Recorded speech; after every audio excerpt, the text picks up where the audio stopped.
Alex Figueroa wins.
Pardon, au Tour de France du département de la Savoie, dont nous n'allons pas sortir aujourd'hui. La Savoie, dont la préfecture est Chambéry, et les deux sous-préfectures, Albertville et Saint-Jean-de-Maurienne, dont nous sommes partis ce matin. Et changement également en tête du peloton avec Matthias Frank, qui roule lui aussi pour l'équipage G2R La Mondiale. Il veut revenir au plus près pour essayer d'empêcher Caruso d'aller chercher des points au sommet de l'Iseran et remettre Bardet sur le bon rail, sur le bon tempo. Et on arrive, la tête de la course arrive à Bonneval-sur-Arc, le magnifique village de Bonneval-sur-Arc. C'est le pied de la montée du col de l'Iseran. À quoi ressemble ce col, Laurent? C'est un col qui, on le rappelle, n'a plus été escaladé par ce versant depuis 1963. C'est 13 km d'ascension, pente moyenne 7,5. Pente difficile, déjà dès le début, sur 4 km. Il y a un petit replat d'1 kilomètre entre le 4e et le 5e, et puis après ça monte à nouveau, avec des passages parfois supérieurs à 10% à proximité du sommet. Ouais, c'est un col difficile, et puis surtout c'est le manque d'oxygène qui va rendre ce col encore plus pénible, puisque on le sait, après 2000 mètres d'altitude, eh bien l'oxygène se raréfie, et pour le coup ça devient pénible pour certains d'arriver à continuer à performer comme ils ont l'habitude de le faire à ces altitudes-là. C'est parti pour l'ascension du col d'Iseran. Ouais, d'ailleurs, Izagirre a fait son boulot, tout à l'heure déjà distancé dès les premières rampes de ce col de l'Iseran. Il est distancé, l'Espagnol. Et au sommet du col de l'Iseran, il y a bien sûr le souvenir Henri Desgranges, qui récompense le coureur qui passe en tête au sommet du plus haut col du Tour de France. Et il y a également les points bonus, 8 secondes, 5 secondes et 2 secondes à aller récupérer. Et Warren Barguil. Il y a 5 000 euros en haut. 5 000 euros, oui. Tiens, ça vaut le coup. Ça vaut le coup. Thomas, on reste avec vous, avec Warren Barguil qui imprime le tempo dès le pied de l'ascension du col de l'Iseran.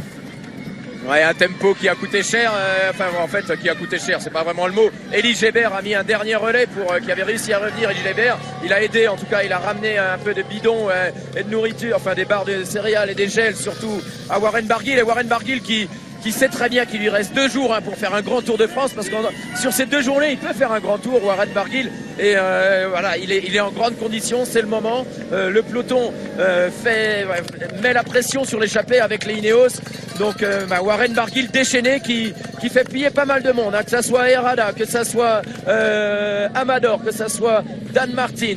Ouais, c'est du grand Warren Barguil aujourd'hui. Et Van Baarle est rentré dans les rangs au niveau du peloton. Barguil costaud, c'est pas une surprise. Il était 12e du classement général ce matin. Il a toujours été là au contact des meilleurs. Parfois légèrement en difficulté, mais c'est pas une surprise. Il faut faire attention toutefois, parce que dans ce groupe, il y a du potentiel avec Valverde, avec Simon Yates, qui a déjà remporté 2 étapes, et puis Nibali, qui a l'air aujourd'hui d'être très bien. C'est lui d'ailleurs qui emmène ce groupe, Vincenzo Nibali, alors que des grimpeurs se font distancer du groupe de tête. On l'a vu avec Patrick Conrad, avec Dan Martin également. Ouais, avec Pio Bilbao. Elle est un équipier de moins pour Julien Alaphilippe, c'est normal, il a beaucoup roulé, Casper Azerine. Et c'est Castroviro qui emmène un gros tempo, Van Baarle dans la roue, Matthias Frank qui va passer un relais également. Castroviro, il lâche tout ce qui lui reste, avant de s'écarter. Le rouleur espagnol de la formation Ineos avec Matthias Frank, le grimpeur suisse coéquipier de Romain Bardet. Castroviro qui voit le retour de Dylan Van Baarle, ça rappelle une image, c'est celle d'hier, lorsqu'il roulait tout seul dans la vallée, dans le pied du col du Lautaret. On avait vu Van Barle qui était échappé se relever, et une fois revenu dans le peloton en tête, donc Castroviejo s'était relevé. Gros tempo à l'avant du groupe maillot jaune et qui a perdu beaucoup de monde, Thierry. Une quinzaine. On est rentré très vite dans cette ascension, ce début d'ascension, et là on a explosé. Matteo Trentin à l'instant qui vient de sauter, qui a attendu Casper Asgreen. Ils ont couru dans la même équipe l'an dernier. Colbrelli c'est normal, Felliné c'est normal. Peloton qui s'est disloqué, il y en avait 50. Donc là on a le groupe maillot vert puisque Peter Sagan vient d'être décroché, normal. Tous ceux qui n'ont plus le petit coup de patte et puis qui n'aiment pas quand ça monte, eh bien viennent de se laisser distancer. Ceux-là ne sont pas inquiets pour les délais. En revanche, le tempo est vif et on a déjà perdu. On va se retrouver avec un groupe d'une vingtaine de coureurs dans très très peu de temps. Et Laurent a raison, quand il donnait l'image là du retour de Van Barle, ça va faire comme hier. Et attention bien sûr à Egan Bernal qui n'a pas quitté les premières positions et qui se trouve toujours à côté de Julien Alaphilippe. Là on est à l'antenne. Vous avez vu la beauté des toits de Looz, de ce petit village de Bonneval-sur-Arc, très pittoresque, qui se trouve être le plus haut perché de toute la Maurienne. À 1800 mètres d'altitude. Alors vous demandez pourquoi Matthias Franck est parti devant. Matthias Franck qui prend le relais avec Castroviejo, que voici, mais il a pris un relais tellement fort que finalement on l'a laissé filer. Voilà, on n'a pas envie de rentrer dans ce jeu-là. Bardet lui veut revenir devant pour aller chercher les points au sommet. Ici on est en train de préparer une offensive de Bernal, peut-être de Thomas, mais peut-être davantage de Bernal. Voilà, il se relève comme prévu. Castroviejo, il a tout donné. Castroviejo qui s'écarte. C'est Van Barle qui va faire la suite. Avec Wout Poels, et puis derrière les deux leaders de l'équipe Ineos, bien sûr Geraint Thomas, Egan Bernal et le maillot jaune, Julien Alaphilippe, le maillot jaune qui a perdu un équipier, Thierry, à l'instant. Ouais, c'est embêtant parce qu'il n'a plus que, comme hier, Henrik Mas. En général, Dries de Vennas l'accompagne un petit peu plus. C'est son compagnon de chambre, c'est son ami. Et voilà, c'est un petit peu tôt. Alors que là, c'est Maxime Bouet qui est distancé, Anthony Perez aussi. Peloton, groupe maillot jaune qui fond comme neige au soleil. Et pourtant, il fait bien moins chaud. Il fait 27 degrés quand même. Peloton qui est en train de sérieusement diminuer. Où ça sent les grandes manœuvres. Là, ça sent, on le sent. On sent que il va se passer des choses. Il va se passer des choses, bien sûr, dans cette ascension du col de Liseran avec Elie Gébert qui est repris à l'instant par le groupe maillot jaune. Matthias Franck qui a coupé son effort. Il était parti devant, ça ne servait à rien du tout, donc il s'est relevé pour revenir imprimer un train soutenu en tête du peloton maillot jaune. C'est bien sûr Bardet qui lui donne cette consigne. Bardet, il va revenir sur l'échappée pour essayer d'aller prendre des points au sommet du col de Liseran. Les points sont doublés là-haut. Il y a 40 points donc à celui qui passera en tête et la présence de Caruso à l'avant l'inquiète. Caruso est revenu tout près. Il n'est plus qu'à 19 points exactement de Romain Bardet, donc il faut absolument éviter que Caruso passe en tête au sommet de ce col. S'il veut garder ce maillot à poids, ça passe par là.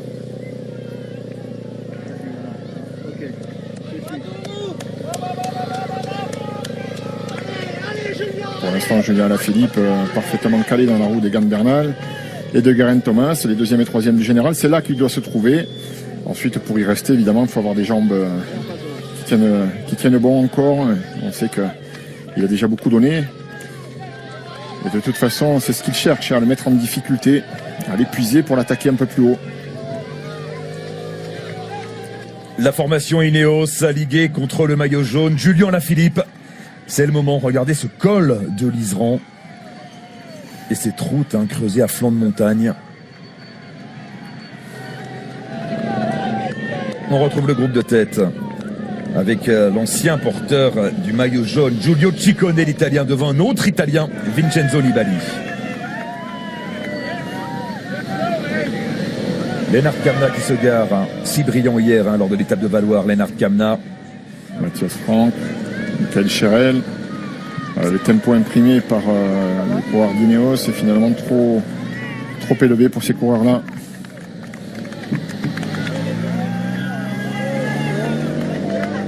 Elie Gébert, qui était devant tout à l'heure, repris, distancé.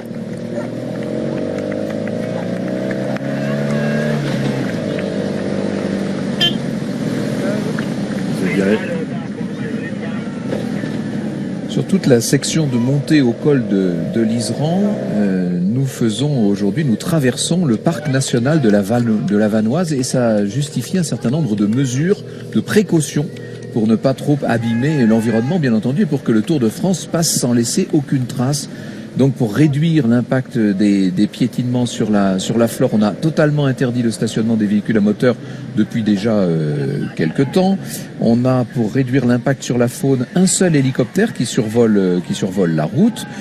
Pour réduire le bruit et les déchets, la caravane publicitaire a été détournée, si je puis dire. Et puis on a d'une façon générale fait en sorte que l'empreinte du Tour de France sur cette portion qui traverse le parc national de la Vanoise soit le plus légère possible. C'est de toute façon un souci que nous avons toujours, mais qui a été particulièrement présent cette fois-ci. Pas de voiture, pas de camping-car dans le col de l'Iseran, avec un énorme tempo toujours imprimé par Dylan Van Baarle et le groupe maillot jaune qui se rapproche du groupe de tête. 1 minute 20 de retard seulement. Ah, on est tendu en cabine, on sent vraiment qu'on est dans l'un des moments les plus importants de ce Tour de France. Oui. Il se prépare quelque chose. Thierry, le groupe maillot jaune, perd des unités au fil des mètres, au fil des kilomètres. Romain Bardet est-il toujours là? David Gaudu en difficulté également. Ils ne sont plus que 14 sur ce rythme imprégné par Dylan Van Baarle avec dans sa roue Wout van Poels, Geraint Thomas derrière et n'oublions pas, même s'il a un maillot blanc, Egan Bernal. C'est une équipe Ineos qui est en force, ils sont 4. Juste derrière, vous avez aperçu Enric Mas à côté du maillot jaune qui va récupérer un bidon qui est là parfait pour l'instant l'Espagnol. C'est juste pour David Gaudu, c'est juste pour Romain Bardet qui s'accroche, mais le tempo est important. Il n'y a plus qu'un coéquipier à côté de Steven Kruijswijk, c'est Georges Bennett, et ils sont 3 dans l'équipe Movistar, même s'il y en a quelques-uns qui vont pouvoir peut-être récupérer des coéquipiers qui sont devant, comme Romain Bardet, Tony Galopin. Et on a vu les 2 coureurs de l'équipe Katusha passer à Besson sur le sprint intermédiaire, juste devant la voiture balai. Alex Dowsett, accompagné de Jens Debusschere. Et pour eux, ça va être compliqué d'arriver dans les délais. À noter que pour Kruijswijk, il y a aussi à l'avant Laurens de plus, on n'oublie pas, qui va pouvoir récupérer un petit peu plus loin. Ciccone qui fait le tempo dans le groupe de tête. Le meilleur grimpeur du dernier Tour d'Italie, Giulio Ciccone, avec les 2 coureurs de l'équipe Bahrain Merida, Nibali, Caruso et Warren Barguil en 4e position. Et rien n'indique que le vainqueur de l'étape soit dans cette échappée. Oh que non, regardez. 1 minute 10, c'est loin d'être gagné. Et Guillaume Martin également qui s'accroche. Il est dans la roue d'André Amador pour l'équipe Movistar. Pourquoi c'est loin d'être gagné? Parce qu'on l'a bien senti, derrière on prépare une offensive dans le team Ineos. On a vu hier que Julien Philippe a marqué un peu le pas sur le sommet du Galibier. On va essayer d'enfoncer le coup aujourd'hui, on va essayer d'appuyer là où ça fait mal. Donc on continue sur les cols à haute altitude, là où on sait qu'il n'a pas d'énormes références. Il est peut-être habité par le doute, on continue à le mettre sous pression et on va l'attaquer un peu plus haut. Et très certainement que si c'est le cas, ça se sent, ça se respire, ça va arriver. Eh bien, on ne donne pas cher de cette avance d'1 minute 10 là, sur les échappés. On retrouve Thomas Voeckler à l'avant de la course. Il n'y a plus qu'une minute, à peine plus d'1 minute entre les 2 groupes, Thomas. Ouais, 14 coureurs désormais, 14 coureurs à l'avant avec nos 2 Français, Guillaume Martin et Warren Barguil. C'est curieusement Giulio Ciccone qui fait le plus de travail alors qu'il est tout seul. On aurait pu penser que, même si là on voit la Bahrain Merida qui a 2 coureurs, on aurait pu penser qu'il y a un des 2 entre Caruso et Nibali qui se serait sacrifié pour l'autre. Mais bon, il n'en est rien. On a toujours, attention à Simon Yates en dernière position du groupe qui joue sur du velours. Mais on parlait des chances de victoire de cette échappée. Je dis pas que c'est pas un de ces coureurs-là qui ira s'imposer, mais ce qui est sûr, c'est que ils se feront revoir, je pense, par quelques favoris, ce qui ne les empêchera pas de pourquoi pas s'imposer, parce que comme l'a dit très justement Marion, depuis le début de l'étape, c'est surtout les équipiers des favoris que sont Valverde, Uran à l'avant qui ont travaillé, pas tellement eux. Là on est quand même, il y a quoi, il y a 155 coureurs au départ environ ce matin. Il n'y a plus que 30 coureurs en course pour la victoire d'étape et le général aujourd'hui. Et on est déjà largement à plus de 2000 mètres d'altitude. Et il reste 8 km 600 d'ascension.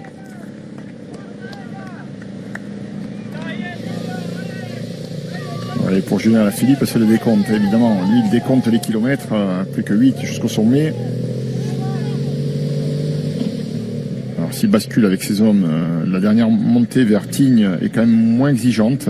Bien sûr, ce sera compliqué, mais elle est moins exigeante. Mais il n'y aura pas de descente après, comme c'était le cas hier vers Valloire.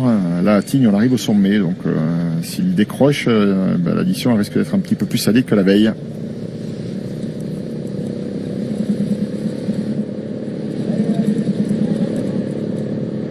On a vu Patrick Conrad se faire reprendre par le groupe maillot jaune, et Conrad qui a tout de suite ravitaillé son leader Emmanuel Bourman. Oui, voilà, il a fait le boulot, lui, en tête de course tout à l'heure. Là, il s'est fait reprendre, il sait qu'il va être distancé dans peu de temps.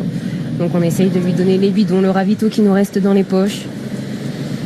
Tony Galopin, qui a été repris par le groupe maillot jaune, est distancé immédiatement. Romain Bardet, je crois, n'a plus d'équipier dans ce groupe. Il est seul, le porteur du maillot à pois, qui va s'arracher pour tenter de passer avec les meilleurs au sommet du col de l'Iseran. On est dans cette portion où ça redescend un petit peu, où il y a un peu de plat, avant d'aller attaquer les plus forts pourcentages. Et il en remet là, Van Barle, il accélère. On ralentit pas, on laisse pas le soin quiconque de pouvoir récupérer dans cette portion un peu plus roulante. Et le groupe de tête qui perd encore des unités. Peyo Bilbao.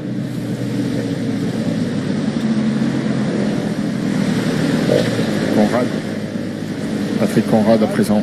Enfin, du groupe maillot jaune, pardon, et non pas du groupe de tête. L'écart sous la minute. 58 secondes seulement d'écart entre les deux groupes.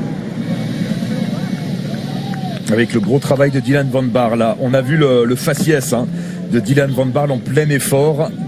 Pas dit qu'il résiste encore très longtemps à l'avant de ce groupe maillot jaune. Et bien voilà, c'en est terminé pour Dylan Van Baarle. C'est Wout Poels maintenant qui va prendre les commandes. Thierry.